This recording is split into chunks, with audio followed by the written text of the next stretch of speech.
ఆర్థిక పరంగా ఆగస్టు 2వ తేదీ నుండి ఆగస్టు 8వ తేదీ వరకు ఉన్న కాలం ధనుస్సు రాశి వారికి మిశ్రమ ఫలితాలు వస్తాయి.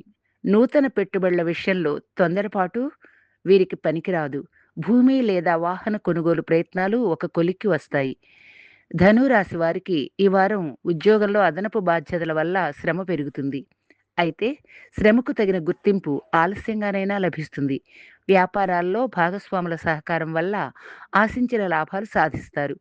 కుటుంబ సభ్యులతో కలిసి ఈ వారం ధనురాశి వారు ఆధ్యాత్మిక యాత్రలు లేదా దూర ప్రయాణాలు చేసే అవకాశం ఉంది.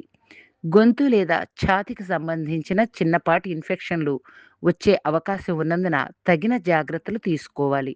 ధనురాశి వారు గురువారం నాడు దత్తాత్రేయ స్వామి లేదా దక్షిణామూర్తిని పూజించడం వల్ల మేలు జరుగుతుంది.